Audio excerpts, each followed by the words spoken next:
खुश रहो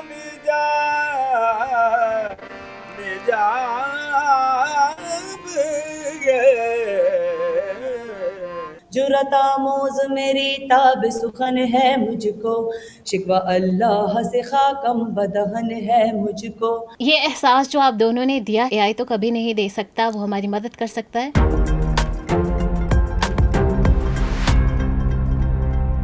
नमस्कार, मैं हूँ रतिका और मैं हूँ किरण और हाजिर है हम आओ बात करें कि इस नए एपिसोड के साथ जिसका टॉपिक है म्यूजिक में आर्टिफिशियल इंटेलिजेंस का इस्तेमाल। आज हमारे पास किरण तो बेहद खूबसूरत आवाज़ें मौजूद हैं। हमारे साथ पाकिस्तान से हैं नताशा बेग और हमारे साथ हिंदुस्तान से हैं चांद निज़ामी। आपका इंट्रोडक्शन हम और दें इससे पहले हमारे पास आपके लिए एक छोटा सा गेम है।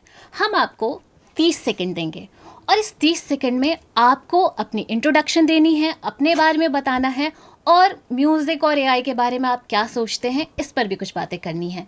नताशा, हम आपसे शुरू करेंगे। आपका टाइम शुरू होता है अब। मैं नताशा बेग हूँ और मैं पाकिस्तान में हुंजा से हूँ और I am known for the song शिकवा जवाब शिकवा इन कोक स्टूडियो, और मैं सूफी रॉक म्यूज़िक करती हूँ। और मैं एआई को लेके म्यूज़िक के साथ मेरे मिक्स्ड इमोशंस हैं। मुझे समझ नहीं आता, मैं काफ़ी न्यूट्रल रह के सोचती हूँ। बहुत शुक्रिया, आपने तो समय से पहले ही जवाब दे दिया नताशा।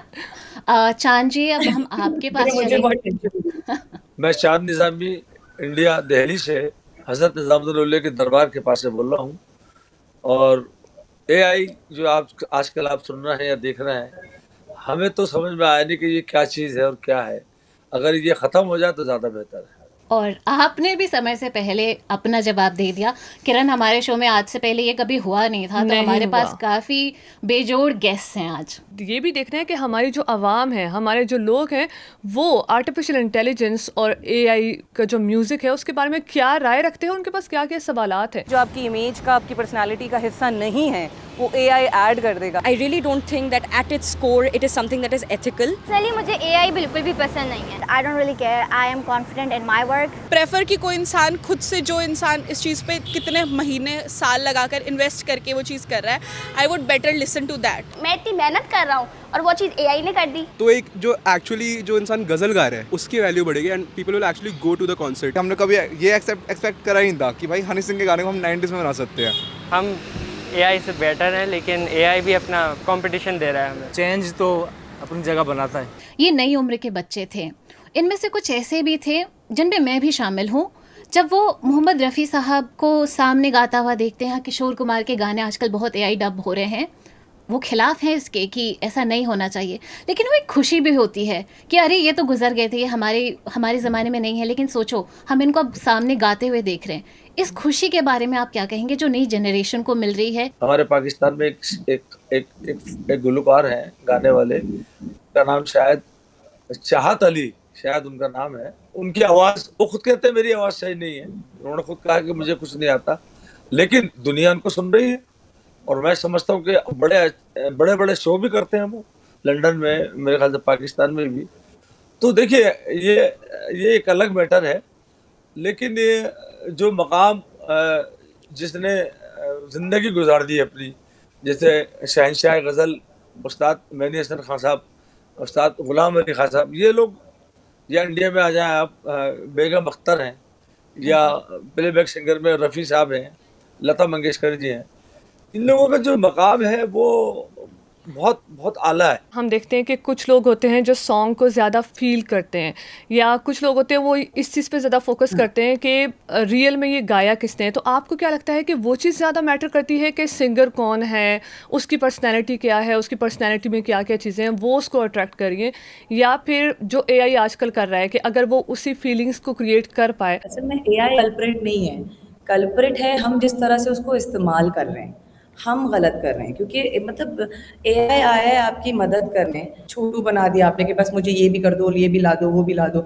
अपना दिमाग बिल्कुल नहीं चलाना। नताशा, आपने सही बात की कि एआई का सही इस्तेमाल करो, लेकिन भारत और पाकिस्तान से लोगों के भी सवाल हैं हमारे दोनों मेहमानों के लिए, तो हम उनकी तरफ चलेंगे। मेरे ख्याल से तो इंडिया में भी बहुत ज़्यादा आर्ट का टैलेंट बहुत ज़्यादा अच्छा है। जैसे जितने मेरे भी क्रिएटर्स देखे हुए हैं, तो मेरा यही सवाल होगा कि वो एआई को क्यों यूज़ करते हैं। उन्हें मतलब उनका तो बहुत ज़्यादा अच्छा है, अब एक कुछ कव्वाली आई थी बीच में, आज से 8-10 साल पहले, मैं उनका नाम नहीं लूँगा। वो बड़ी अजीब और गरीब कव्वालियाँ थी कव्वालियाँ वो भी। लोगों ने बड़ा सुना, लेकिन साल, 2 साल, 3 साल, अब वो कहाँ है, कव्वाली किधर है, किसी को नहीं पता। लेकिन उस्ताद नुसरत फ़तेह अली खान साहब ने जो गाया, वो मैं समझता हूँ जब तक दुनिया कायम है, मेरे ख्याल से जब तक उनकी कुछ कव्वालियाँ जो हैं वो रहेंगी। आपने तो एक्सपायरी डेट तय कर दी कि साल 2 साल, उसके बाद नहीं। ये थोड़ा बहुत मुझे सही भी लगता है, क्योंकि जो नए गाने बनते हैं वो रील्स के हिसाब से, सोशल मीडिया के हिसाब से बनते हैं, और वो हम देखते हैं, सुनते हैं, भूल जाते हैं। लेकिन जो पुरानी नज़में हैं, जो हमारे पेरेंट्स सुनते थे या हमारे बड़े बुजुर्ग सुनते थे, वो हमें याद हैं। मैं यही पूछना चाहूँगा कि क्या उन्हें ये डिसरिस्पेक्टफुल लग सकता है कि हम उनकी, जैसे किसी भी उनके बहुत आर्टिस्ट की आवाज़, या जैसे नुसरत फ़तेह अली खान जी हो गए, उनकी आवाज़ हम मॉडर्न ट्रैक्स में यूज़ करें, तो क्या उन्हें डिसरिस्पेक्टफुल लग सकता है? बिल्कुल, आई मीन यस, डिसरिस्पेक्ट है। मैं आपको एक बात बताऊं कि एक्चुअली मसला एआई नहीं है, एआई मसला है इंसानी फितरत। हम लोग जो है ना, किसी भी चीज़ का एक हमें खुद पता है, ठीक है, हम इतने बेवकूफ़ नहीं है, हमें इंटरनली पता होता है कि अगर हम कुछ कर रहे हैं तो क्या वो चीज़ जायज़ है या नाजायज़, ठीक है। तो ऑब्वियसली एआई का नाजायज़ इस्तेमाल है ना मेरे हिसाब से। तो ये, sorry if I am being very harsh with my words, but ऐसी चीज़ें जो हैं आपको पता होता है कि कहाँ लिमिटेशंस हैं, कहाँ पे मतलब आप क्रॉस कर रहे हो अपनी लिमिट। कोई एलिमेंट नहीं है क्रिएटिविटी में। मैं एज एन आर्टिस्ट बता रही हूँ सर, मैं ये आप मतलब ये मैं आज की जनरेशन की होती भी बता रही हूँ, क्योंकि मैं थोड़ा अपने बुज़ुर्गों से जुड़ी हुई हूँ। मैं वो जनरेशन हूँ जो अपने अब अच्छे म्यूजिशियंस को देखा है मैंने अपने बचपन में, तो मैं तो वहाँ से आ रही हूँ। लेकिन आज की जनरेशन के लिए मैं बहुत सॉरी फील करती हूँ जो वो देख रहे हैं। और ऐसा भी दौर आया है सर कि एक पेंटिंग है जिसमें एक बंदे ने केला लगा के डक टेप लगाया और वो बेच दिया, और ये दुनिया को लग रहा है कि ओ माय गॉड, क्या आर्ट है ये। नताशा, हम कंज्यूमर्स की बात तो कर रहे हैं, जो गाने सुन रहे हैं, यंग जनरेशन की बात कर रहे हैं, लेकिन जो कंपनियां हैं जो इतना फ़ायदा उठा रही हैं, म्यूज़िक और एआई का जो कारोबार है किरण, वो 2033 तक ऑलमोस्ट $39 बिलियन का हो जाएगा। भारत में ऐसा हो रहा है, सिंगर्स अरिजीत, कुमार सानू, ये जो म्यूज़िक कंपनियां हैं, टी सीरीज, सारेगामापा, ये ओपन एआई के खिलाफ अदालत जा चुकी हैं। अपना काम तो करें, अब अदालतों में जाकर लड़ाई लड़े अपनी ही आवाज़ को बचाने के लिए। देखिए, दुनिया ने तो नहीं रुकना, ठीक है, वो हमारे लिए नहीं रुकेंगे, वो हमारा पॉइंट ऑफ व्यू नहीं सुनना चाहेंगे।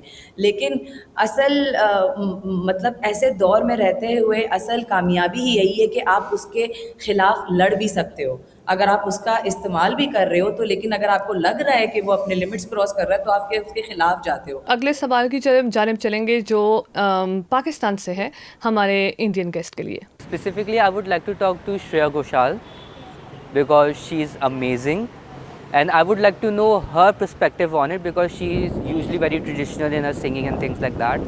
Like how does she like look at AI and how it correlates to her specific like classical style? Ritika, Shreya Ghoshal ji जो हैं वो तो हमारे साथ नहीं हैं, लेकिन हमारे साथ चांद निज़ामी मौजूद हैं और बहुत बड़े फ़नकार हैं।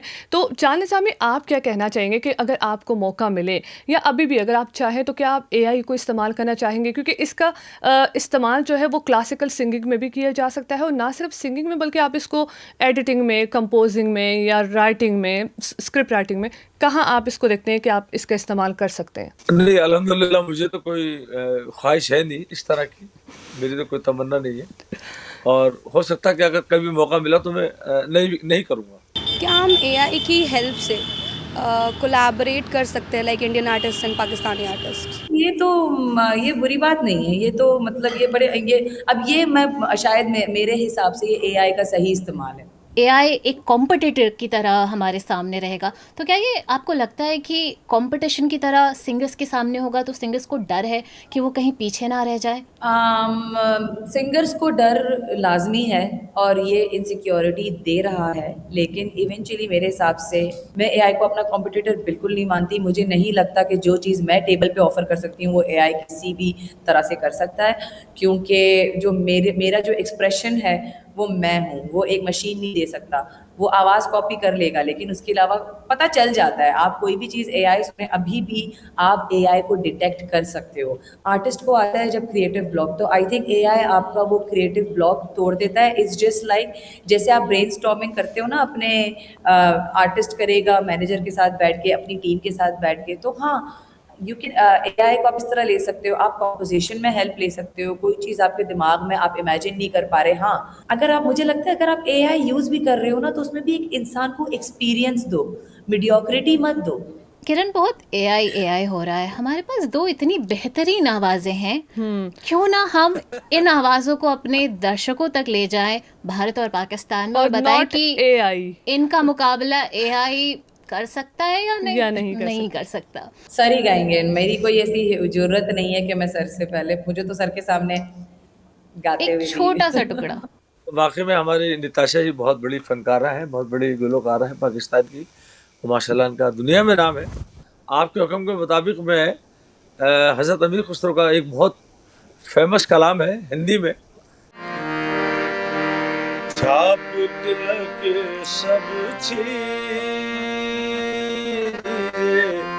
मुझसे नैना मिलाए के, छाप तिलक सब छीन रे मुझसे नैना, आहे नैना मुझसे नैना मिलाए के, खुसरो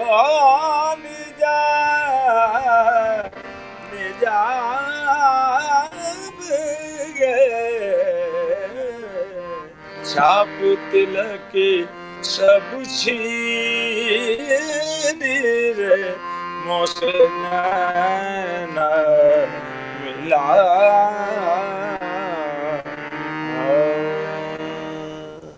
वाह।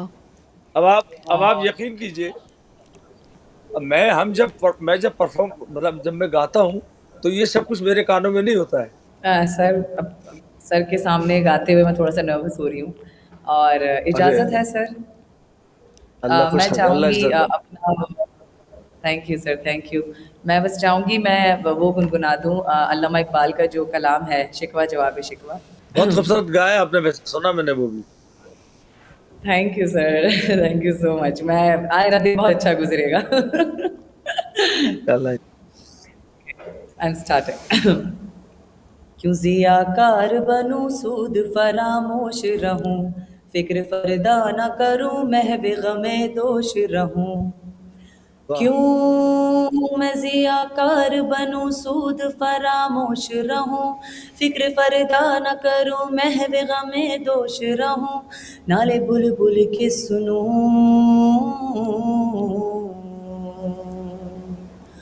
नाले बुलबुल के सुनूं, और हम तन गोश रहूं। हम नवा मैं भी कोई गुल हूँ कि खामोश रहूं।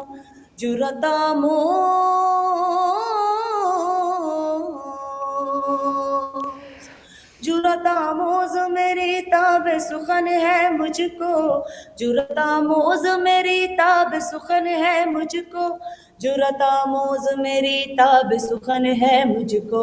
शिकवा अल्लाह से खाकम बदहन है मुझको, शिकवा अल्लाह से खाकम बदहन है मुझको। Natasha, I don't have words. जैसे आपने गाया, लिटरली लाइक मैं और रितिका यहाँ बैठे हैं, लेकिन हम एक दूसरे की आंखों में आंसू देख सकते हैं कि हम उसको जितना फील करके हमने सुना है। आर्ट बहुत जिद्दी चीज़ है, वो एआई को भी हराएगा और वो नफरतों को भी हराएगा। हम चाहते हैं कि ये पर्दा हट जाए, वहाँ के आर्टिस्ट हमारे भारत में आए और हमारे भारत के आर्टिस्ट पाकिस्तान में आए जाएं जैसे जाते थे। बिल्कुल बिल्कुल। और इंशाल्लाह ऊपर वाले ने चाहा तो इंशाल्लाह ये बहुत जल्दी होने वाला है, अगर चाहा। दुनिया बढ़ेगी आगे, दुनिया के साथ चलना है, उसमें मसला नहीं है, लेकिन अपनी रूह को जिंदा रखते हुए। अमाल तो सारी दुनिया के बिल्कुल बिल्कुल। अल्लाह तू बेहतर जाने है, हर फूल की रंगत समझे है, हर कली की खुशबू जाने है। ए राम रहीम के मतवालो, भाषा के लिए क्यों लड़ते हो, अल्लाह भी हिंदी समझे है, भगवान भी उर्दू जाने है। वाह वाह वाह, बहुत बहुत हमने एंजॉय किया इस प्रोग्राम को और आपकी मौसीकी को। और फिर किरण मिलते हैं हमारे दर्शकों से अगले एपिसोड में।